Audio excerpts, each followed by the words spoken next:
오늘 본문 말씀을 통해 사람들이 생각하는 신앙과 믿음의 이 진실한 모습이 뭔지를 오늘 본문은 보여줍니다. 그리고 올바른 신앙의 모습과 그렇지 않은 올바르지 않은 모습이 무엇인지를 우리에게 보여줌으로 해서 우리의 이 신앙과 이 믿음이 좀 더 새로워지는 시간 되기를 바랍니다. 먼저 성경은 신앙과 믿음의 어원적 의미를 우리가 정확히 알아야 된다고 합니다. 교회력에 의하면 지금은 대강절이라고 합니다. 예수 그리스도의 이 탄생을 기념하는 대강절기를 지나고 있는데, 성경이라고 하는 이 귀한 책은 우리에게 뭘 보여주냐면은 예수 그리스도의 탄생과 그리스도의 생애, 죽음과 부활과 승천과 그리고 재림이라는 구원의 역사를 보여줍니다. 그러면 이 놀라운 이야기들을 얼마만큼 믿는가 우리에게 물어보는 것입니다. 믿더라도 그냥 무턱대고 믿는 것이 아니라 얼마나 그 내용을 정확히 알고 이해하고 믿는가, 그걸 묻고 있습니다. 자녀가 성장을 하면 결혼을 합니다. 자녀를 낳습니다. 자녀를 낳아 기른다는 것에 이 믿음이라고 하는 것이 설명되어 있습니다. 어린아이는 태어난 뒤에 엄마라고 부릅니다. 아빠라고 부릅니다. 엄마라고 부르는 존재를, 아빠라고 부르는 존재를 절대적으로 믿습니다. 이 아이가 수학적 계산하면서 내 생존을 위해 믿을까 말까 이러한 일이 없습니다. 가정에 태어나는 자녀로 하여금 부모에게 절대적인 신뢰와 그러한 믿음을 통해서 아이가 이 믿음을 가지라고 그것을 올바로 보여주시는 거예요. 그런데 아이가, 우리가 무엇을 믿는다고 할 때 내 지적으로, 감정적으로, 내 마음대로 하나님의 존재를 믿는다, 그런 말이 아니는 것입니다. 그리고 우리가 하나님을 이렇게 믿습니다만, 믿는다고 하는 말은 단순히 말로만 믿는다고 해서 천국 가고 믿지 않는다고 해서 지옥 가는 그런 얘기 아닌데, 보통 사람들이 어디서 실수를 하냐면은 이 엄청난 기독교의 구원의 메시지를 세상의 지식처럼 과학적인 지식으로 받아들여야 믿는다는 과학적인 만행입니다. 또 한 가지는 이 선포되는 이야기들을 한순간에 믿어지는 지식이 절대로 아닙니다. 그래서 하나님께서는 역사상에서 이 히브리인들은 떠돌이였었습니다. 떠돌이를 택해서 그들을 훈련시키는 이야기가 이스라엘 광야에 펼쳐지는 거예요.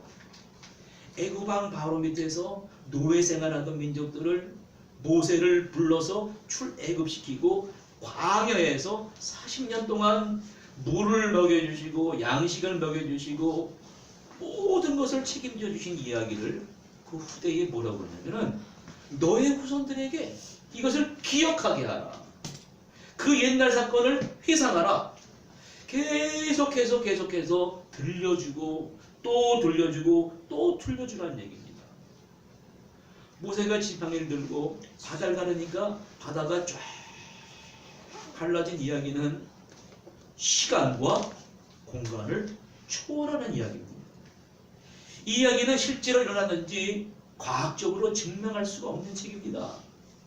성경의 역사는 역사적인 책이거나 과학적인 저술이 아닌 이 히브리인들만의 독특한 이야기로 우리에게 전해지는 거예요. 그러면 오늘까지 그 이야기가 우리에게 생생하게 전달되어야 되는데, 히브리인들은, 지금 유대인들은 창세기 말씀과 출애굽 말씀을 통해 인간의 역사의 그 처음의 출발과 우리 이스라엘 민족이 태어나게 된, 역사상에 등장하게 된 정체성이 바로 창세기와 출애굽기라고 그러면서, 제가 그 용산 미군 부대에서 패스오버, 그 6월절이 있다고 그래서 도대체 어떻게 하는가 봤더니 똑같이 하더라고요. 이집트 바로왕 밑에서 노예 생활하다가 출애굽하는 날 급히 지팡이를 들고 허리띠를 조이고 쓴나물을 먹고 무교병을 먹고 양고기를 먹으라고 합니다. 쓴나물은 뭐예요? 이집트에서 400년간 노예 생활하게 된 그 쓰라리 경험을 쓴나물을 먹음으로 해서 무교병, 누룩이 들어가지 않은 깨끗한 빵을 먹음으로 해서 어린 양, 그 어린 양의 피로 말미암아 마지막 재앙에서 다 구원받았거든요. 그걸 지금도 하고 앉았습니다. 무려 3시간 동안 사람을 앉혀놓고 하는데 여러분들 거기 앉아있으면 아마 못 앉아있었을 거예요. 왜 앉아있냐면 그들 중에 하나라고 생각하는 거예요. 이게 지금 성경 말씀이 들려지는 얘기가 뭐 동화책 얘기가 아니라 나도 애굽왕 바로왕 밑에서 노예였었다라고 똑같이 생각하는 거예요. 똑같이 생각하다가 하나님의 어린 양의 피로 말미암아 무교병을 먹고 쓴나물을 먹고 이것이 나와 상관없는 이야기가 아니라 나와 밀접하게 연관된 이야기라고 생각한단 말입니다. 그런데 오늘 많은 현대인들을 보면 실감나질 않습니다. 생생하게 나에게 전달되지 않는단 말이에요. 그 일이 왜 그러냐면은 이 어마어마한 신앙이란 말과 믿음이란 말에 이게 지금 차이예요. 사람들은 믿음이 있어요. 신앙을 평가할 때 은행 통장에다가 돈 적금 쌓아두듯이 이게 많이 소유하면 좋다는 생각이 아닙니다. 세상적인 이 평가, 절대 기준의 가치로 재는 것이 믿음과 신앙이란 말이 아니라는 거예요. 그러면 먼저 신앙이란 말을 한번 우리가 성경에서 그대로 전달하는 faith란 말입니다. 신뢰라는 말인데 이 말은 정확한 말은 자신이 약속한 말과 행동이 일치하고 그것을 지조 있게 지키는 행위가 신앙이라는 말입니다. 이 신앙이라는 말이 유대인의 많은 이야기가 헬라 시대가 돼가지고 그리스 철학자들이 이걸 설명을 할 때 피스티스란 말을 썼어요. 피스티스란 말은 철학자들이 쓰는 말입니다. 자기 이론이 자기 철학이 새롭다 그럴 때 상대방을 설득하는 거예요. 설득하는 말로 이 신앙, 어마어마한 히브리인들의 이 믿음과 신앙을 설득하기 위한 수단이다. 그리고 설득의 결과인 대상에 대한 믿음이다. 이렇게 해석해버렸습니다. 그 후에 405년간 그리스 헬라어가 라틴어로 또 번역이 됩니다. 라틴어로 번역이 되는데 히에로무스라는 사람은 이 믿음이란 말을 우리말로 이렇게 번역하는 거예요. 이 라틴어로 이 피스티스란 말을 크레도라는 말로 번역을 했습니다. 크레도란 말에는 두 가지 말이 들어가 있는데 심장, 우리의 심장이라는 코라는 말과 데어라는 말, 우주의 질서에 맞게 배치하다. 이런 말이에요. 그러면 신앙이 어떻게 발전됐냐면 신앙이란 하나님이 만드신 우주의 질서에 맞게 나의 심장인 생각과 정성을 다시 배치하는 것이다. 그렇게 뜻이 막 변합니다. 여기서 끝나지 않고 이 킹 제임스 버전을 만든 옥스퍼드 대학의 학자들이 이 신앙을 또 어떻게 번역했냐면 우리가 쓰는 believe로 번역했습니다. 이것이 나오게 된 것은 공부를 많이 하다 보니까 심리학을 알아야 된단 말이에요. 인간에게는 리비도라는 게 있대요. 리비도가 뭐냐면 성충동 에너지입니다. 아기가 태어나서부터 리비도라고 하는 성충동 에너지가 올바르게 생각이 되고 올바르게 학습됨에 따라 올바르게 인격적으로 성장하는 정신적인 에너지가 리비도입니다. 리비도란 말하고 독일어의 리베라는 말이 있습니다. 리베라는 말은 지금 사랑이라고 그러는데 원래 독일어의 리베는 약속이나 의무로 엮인 다른 사람에 대한 충성이라는 뜻입니다. 그러면 어마어마한 신앙의 의미가 어떻게 또 만들어지는 것이냐면 인간에게 성충동 에너지라고 정신적인 에너지가 리비도가 있듯이 그러한 에너지가 바로 타인에 대한 약속이나 의무를 절대적으로 충성하며 지켜야 된다. 이렇게 바뀌는 거예요. 그런데 이 어마어마한 변증 과정이 없이 선교사들이 우리나라에 갖고 들어왔습니다. 어떻게 번역했냐면 신앙, 무조건 믿고 따라야 된다는 믿을 신, 딸을 암으로 번역해버렸어요. 무조건 믿고 따라야 된다는 게 아니라는 말입니다. 맹목적으로 초월적인 신을 내가 무당 믿듯이 불교 믿듯이 믿는 게 아니라 우주의 질서를 만든 그분의 절대자를 찾기 위해 나의 삶을 다시 한번 정신적인 에너지와 그 모든 것을 가지고 다시 배치한다는 뜻이 바로 신앙이라는 뜻입니다. 이렇게 어마어마한 뜻을 갖고 있는 신앙이라는 것이, 그래서 17세기에 프랑스 철학자인 데카르트가 나타나가지고 확 뒤집어 엎어버렸습니다. 뭐라고 엎어버렸냐면 히브리인들의 역사는 당신들의 역사이기 때문에 당신의 원초적인 시작을 연구했지만 우리는 아닙니다. 수학적인 사고로, 수학적인 논리로 막 증명해내는 거예요. 그러면서 이렇게 말합니다. 나는 생각한다. 그로 존재한다는 말이 어디서 나왔냐면, 참 재밌는 말이에요. 이 데카르트가 쓴 책 첫째 철학 묵상이라는 책에서 두 번째 이런 말합니다. 왜냐하면 전능한 악마가 자신을 속여서 자신이 존재하지 않는다고 생각하려고 속이려 해도 악마가 그를 속일 수 있도록 존재한다. 그러므로 그가 생각할 때마다 그는 존재합니다. 이렇게 말해버렸습니다. 사람을 악마에 비교해가지고, 악마가 자신을 속여서 자신이 존재하지 않는다 생각하려 속이려 해도 악마는 그를 속일 수 있도록 존재한다. 그러므로 그가 의심할 때마다 그는 존재한다. 이 말이 여기서 나온 거예요. 그러면서 뭐라고 그러냐면 모든 것을 의심하라는 거예요. 창조 신화를, 창조적인 얘기를 의심하고 하나님의 구원의 메시지를 의심하고 그 의심하는 동안에 진실로 당신이 있다, 올바로 있다라는 이 서양 철학의 근본적인 출발점을 제시해보려고 해가지고 기독교의 신앙을 말입니다. 영적인 해석을 확 질식시켜버렸단 말이에요. 더 나가서 니체는 뭐 이렇게 말합니다. 저 공중 위에, 아니 저 아래 아직까지 초월적인 신이 존재합니까? 우리 인생이란 허무함 안에서 길을 헤매고 있는 사람들입니다.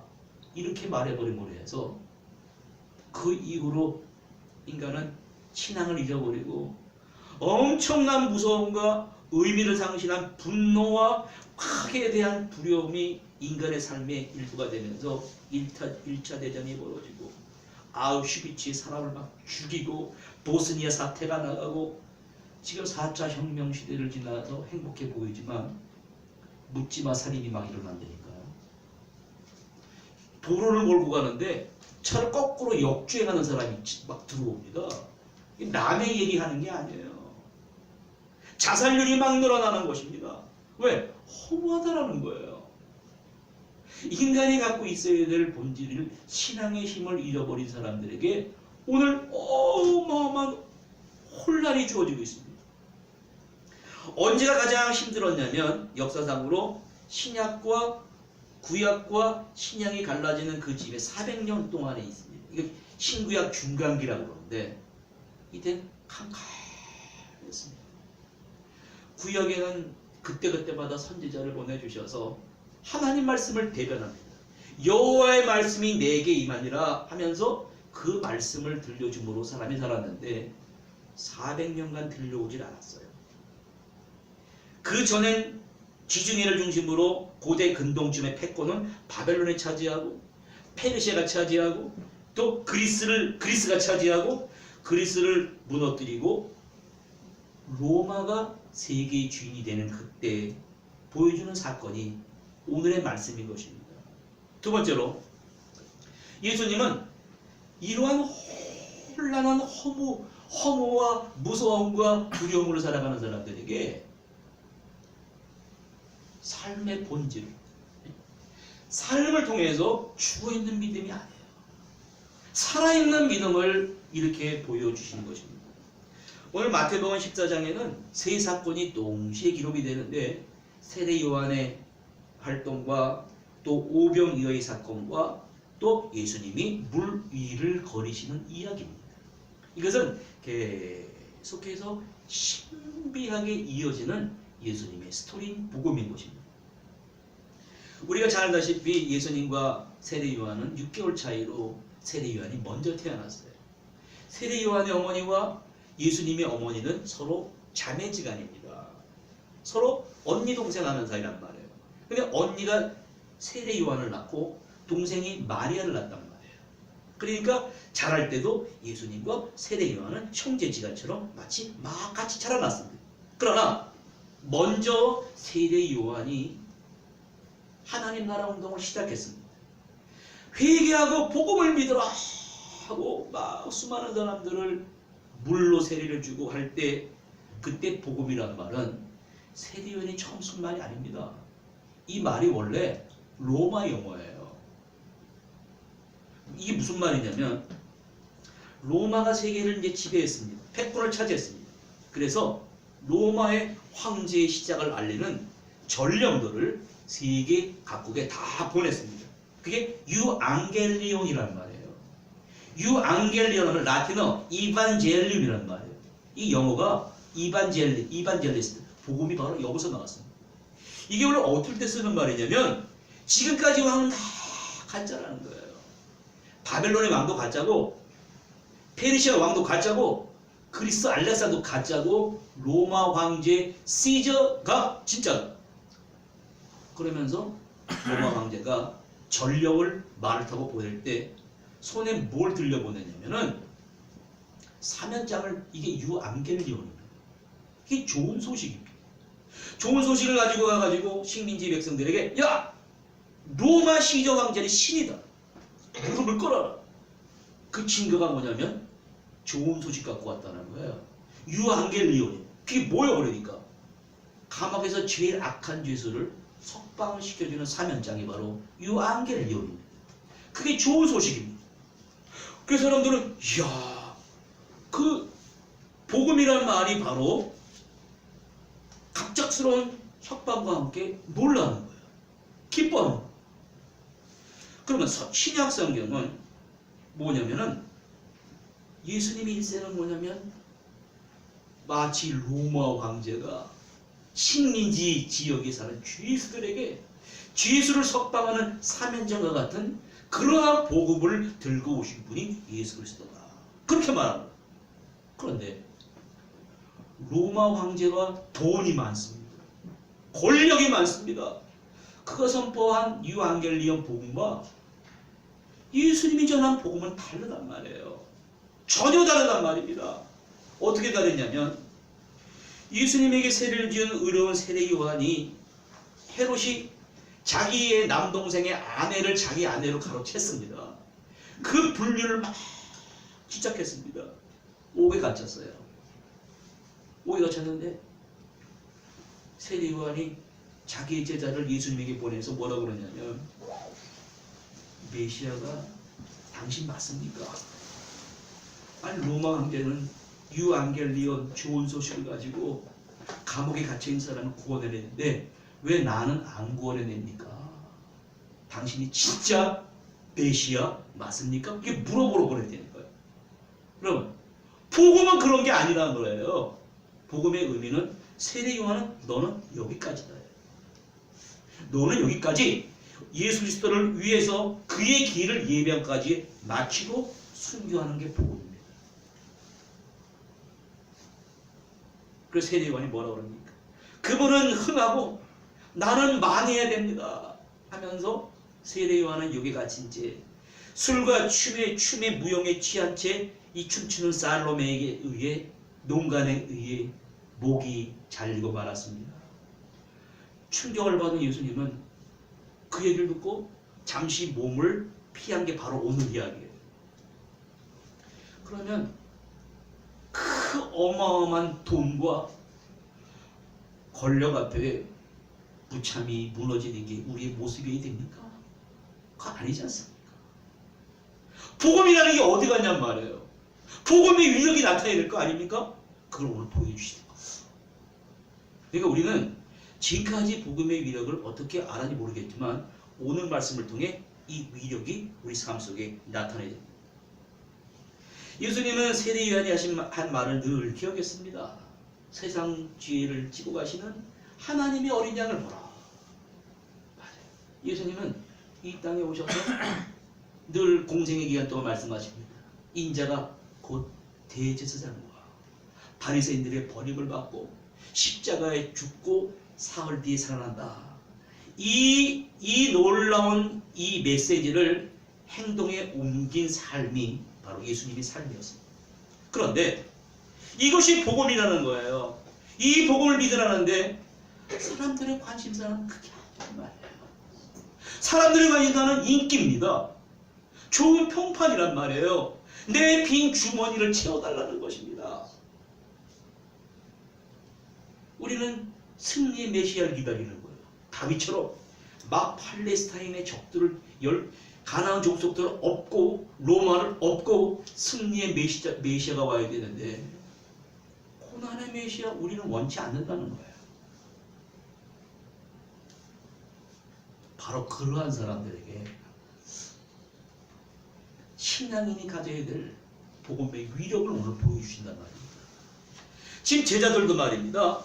막 사람들이 예수님을 임금 삼으려고 막 쫓아다니는데 나는 왼편에 앉게 해달라고 그러고 나중에 메시아가 왕으로 등극하면 오른편에 그러니까 제자들도 막 흔들려요. 그러니까 우리도 흔들려요. 우리 똑같이 흔들리는 사람들입니다. 그렇게 믿음을 오해하는 사람들에게 믿음의 본질을 보여주시려고 계획하신 거예요. 야, 믿음을 절대로 오해하고 있구나. 그래서 배를 타고 먼저 제자들을 먼저 보내게 합니다. 먼저 보내게 하는 거예요. 그리고 예수님은 기도하리로 올라가시는 거예요. 인기가 막 높아질수록 막 명성이 높아질수록 예수님은 그게 아니라는 것입니다. 기도하시고 배에서 내리셨습니다. 사람들을 바라보는 거예요. 사람들의 눈빛이 목자 잃은 어린 양 절망의 눈빛이 너무너무 불쌍해 보였습니다. 병든 사람도 많습니다. 두통부터 우울증부터 해가지고 암 수많은 병자들을 예수님이 다 고쳐주셨습니다. 무리들은 시간이 지나자 좀 집에 돌아가야 되는데 돌아가지가 않아요. 그래서 해가 지자 제자들이 뭐라고 그러냐면 예수님께 달려와 이렇게 말합니다. 마태복음 14장 15절에 예수님 여기는 풀 한 폭이 없는 빈들입니다. 날도 저물었기 때문에 이제 무리들을 집에 돌려보내시든가 아니면 마을에 들어가서 음식을 사 먹게 하든가 하는 거 저들이 지금 배고파서 너무너무 시장한 상태에 있습니다. 그랬더니 예수님이 뭐라고 그러냐면 그럴 필요 없다는 거예요. 물러갈 필요 없다는 거예요. 너희가 먹을 것을 주어라 이런 거예요. 제자들이 이해가 되지 않는 거예요. 야, 내가 뭐가 있다고 먹을 걸 주라는 거예요. 그래서 거기는 남자만 5,000명, 여자와 아이를 합치면 2만 명이 모여있는데 어디서 양식이 있단 말입니까? 그래서 나름대로 먹을 걸 구하다 보니까 보리떡 5개와 물고기 2마리를 갖고 나온 것입니다. 예수님은 무리를 땅에 앉히고 그 오병이어를 들고 하늘 우러러 감사 축사 기도를 했습니다. 그리고 먼저 제자들에게 그 보리떡 5개와 물고기를 나눠줬습니다. 제자들은 다시 이것을 가지고 남자만 5,000명, 어린아이, 여자 합쳐서 2만 명 되는 사람에게 다 나눠줬습니다.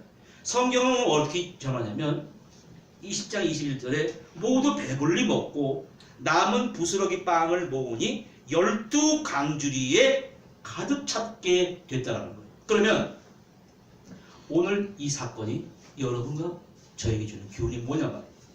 바로 세 번째, 올바른 믿음의 결과가 나타났다는 것입니다. 이 얘기를 당시에 많은 사람들이 너무너무 놀랐습니다. 그러면 그 세기가 지나간 다음에 알렉산드리아에 활동하던 이 유대인 학자들은 이걸 오늘 예배드리러 나온 사람에게 어떻게 이해시키냐 이 말이에요. 지금 우리가 밥 한 공기 갖고 제가 축사기도 온다음에 한 공기 갖고 여기 20명을 나눠줘야지 이해시킵니까? 그게 아니라는 거예요. 어떻게 이해되냐 그래서 당시에 필로라는 유대학자는 은유적인 방법을 택했다는 거예요. 은유의 방법은 뭐냐면 핸드폰 좋아하시잖아요. 핸드폰이 없으면 못 삽니다. 아침에 눈 뜨는 순간부터 저녁에 잘 때까지 봐야 되니까 은유적인 방법에는 뭐냐면 핸드폰은 현대인의 동반자다. 이해가 되시죠? 이렇게 해석을 하는 거예요. 사랑하는 연인이 있단 말이에요. 사랑을 고백한단 말이에요. 내 마음은 호수입니다. 그대 배를 지어 내 마음의 호숫가로 와주겠습니까? 얼마나 멋있습니까? 이렇게 성경을 해석을 하기 시작했습니다. 이 얘기는 뭐냐면은 은유적으로 해석한 거예요. 은유적인 해석이 어떻게 은유적 축자적인 해석이 물고기 2마리와 보리떡 5개로 5,000명 그대로 먹였다. 오늘도 나타나야 된다. 이대로 믿는 것은 신앙이 초보적인 수준이라는 거예요. 두 번째 해석은 물고기와 빵을 가져온 사람이 있으니까 혼자 먹지 않고 같이 나눠 먹었더니 이야 놀라운 기적이 나타났다. 이건 조금 나은 주석이에요. 수준이. 세 번째는 뭐냐면 바로 은유적인 해석입니다. 인간은 몸과 정신과 영혼을 가지고 있습니다. 이 하나님 말씀을 내 몸과 정신과 영혼에 적용이 돼서 내 몸과 정신과 영이 변화가 되어야 돼요. 내가 변화가 되어야 돼요. 내 공동체를 변화시킬 수 있어야 된다는 것을 오늘 보여주시는 것인데 오병이어는 마치 이스라엘 백성인 모세가 광야에서 40년간 생활할 때 하늘에서 만나가 내려왔습니다. 요한복음의 해석을 이렇게 한 거예요. 요한복음의 헬라적인 해석입니다. 100년 뒤에 써져 있거든요. 모세가 광야에서 이스라엘이 먹을 것이 없어 불평할 때 하늘에서 만나가 40년 동안 내려왔습니다. 신명기 8장 3절에 이런 말씀이 있습니다. 너도 알지 못하고 내 열조도 알지 못하였던 만나를 너희에게 먹이신 것은 사람이 떡으로만 살 것이 아니요 여호와의 입으로 나오는 말씀으로 사는 줄을 알게 하기 위해서 만나를 먹였다는 것입니다. 요한복음 6장이 이렇게 해석합니다. 예수님은 내가 곧 생명의 떡이라 너희 조상들은 광야에서 만나를 먹어서도 죽었거니와 이는 하늘에서 내려온 떡이니 사람으로 하여금 먹고 죽지 아니하시는 것이라. 이렇게 새롭게 해석을 해주셨습니다. 그런데 복음을 해석하고 받아들여야 되는데 사람들은 계속 빗나가요. 오늘도 빗나갑니다. 예수의 인기가 높아질수록 뭐라고 그러냐면 나에겐 다른 기적을 보여달라는 거예요. 무슨 기적을 보여줄까 그러니까 엘리야가 갈멜산에서 바알손이 때려잡을 때 그 불을 지금 내려주시면 내가 믿겠습니다. 여러분 그런 갈멜산에 내려온 불을 지금 보이긴 믿습니까? 절대로 안 믿습니다. 사람들이 거짓됐습니다.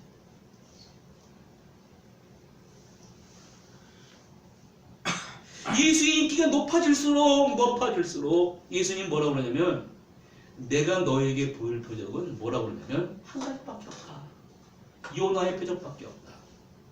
요나가 큰 물고기에 3일 동안 들어가 있지 않습니까? 그것은 그 예수님의 십자가의 죽음, 땅의 지하의 죽음의 권세에 3일 동안 갇혀있는 걸 말하는 거예요. 그리스도인의 위대한 표적은 십자가의 죽음밖에 없는 것입니다. 그런데 거짓된 위침에 속습니다. 그럼 왜 그러냐면 인간의 마음속에 거짓된 자아가 있어서 그래요. 거짓된 자아가 있고 올바른 자기가 있습니다. 그런데 어디다 에너지를 소비하냐면 거짓된 모습에 막대한 에너지를 막 쏟습니다. 예수님이 진리가 오셨는데도 알아보지 못하고 막 외치는 거예요. 거짓된 자아가 거짓된 모습이 예수님에게 막 보여달라는 거예요. 여러분 이 모습은 왜 나타나냐면 인간의 마음속에 거짓된 자아 외에도 진실한 모습이 있습니다. 진실한 모습이 진실한 자기를 탐색해 주기를 매일매일 기다리고 있는데 이게 왜 못 나타나냐면 우리도 알게 모르게 그림자가 쌓여서 그래요. 모든 사람들은 억압된 그림자입니다. 막 억압시켜버리는 거예요. 그것이 많을수록 나를 공격한단 말이에요. 그런데 한편으로 어떨 때 나타나냐면 쌓였다가 40대 중년 이후가 되면 그동안 쌓였던 모든 억압된 그림자가 그 사람을 향해서 막 공격한다는 거예요. 왜? 나는 좀 더 완성된 삶을 살기를 바랐는데 나도 모르게 나한테 속아가지고 거짓된 자아에 속아가지고 내가 오늘날 이렇게 됐다는 거예요. 그러면 거짓된 모습을 따를수록 사람은 막 어둠 속을 막 헤매는 것입니다. 어둠 속을 막 헤매고 자신한테도 피해를 주고 타인한테도 피해를 주고 그런 모습을 발견하면서 뭐라고 그러냐면 나는 참 바보처럼 살았다. 후회한다는 것입니다. 여기 오병 이후의 기적 후에 이스라엘 민중들의 모습을 보십시오. 예수를 어떻게 예수님 메시아로 오셨는데 자기들의 욕구를 충족시켜달라는 거예요. 자기들이 왕이 돼가지고 로마 정부를 당장 때려부셔달라는 거예요. 예수님은 인기가 높아질수록 인기를 떨쳐버렸습니다. 그럼 어떻게 했어요? 거짓된 자아를 떨쳐버리고 온전한 주님의 자신의 모습을 보여주기 위해서 기도하시는 것입니다. 거짓된 믿음이 아니에요. 거짓된 자기 모습이 아닙니다. 거짓된 믿음의 실체를 보여주기 위해서가 아니라는 거예요. 그걸 보여주기 위해서 먼저 제자들을 재촉해서 배를 타고 먼저 가게 하시고 민중들에게 각자 집으로 돌아가게 하시고 다 돌아간 뒤에 주님은 산에 올라가 기도를 하시는 거예요. 사명이라고 하는 것은 다른 사람이 나를 평가하는 것이 아니라 내가 하나님 앞에서 진실로 자신과 대면하는 시간이에요. 자신의 마음을 깊이 묵상하는 시간이 되어야 됩니다. 사람들은 몸과 마음의 든 병을 고쳐달라고 기적을 보여달라고 소리 높여 외칩니다. 여러분 고쳐졌으면 어느 정도 축복을 해줬으면 몸과 마음이 온전해져야 되는데 그렇지 않고 요한복음 6장 15절에는 예수를 억지로부터 자기의 욕구를 채워달라고 예수님을 임금으로 삼는 줄을 아셨다라고 기록하고 있습니다. 여기서 예수님은 여러분과 저에게 오늘 가장 핵심적인 교훈을 보여줍니다. 인간의 마음속에 그림자를 보시는 거예요. 에덴 동산 이후로 억압된 모습이 있구나. 그것을 악한 것으로 보시는 게 아니라 그런 것이 있음에도 불구하고 그것을 자신의 의식으로 끌어들이시는 거예요. 의식으로 끌어올려서 좀 더 흥미롭고 완성된 인간이 되게 하시길 원하는 줄 믿으시기 바랍니다. 아픔이 없는 사람은 아픔을 몰라요. 인생에 그림자가 없는 사람들은 그냥 평범할 정도로 매력도 없습니다. 그러나 사람의 이 마음속에는요 어두운 충동의 존재가 존재하고요 창조성이 있는데 그 막 교육을 통해서 가정 환경을 통해서 막 억압됩니다. 그러나 그 모든 것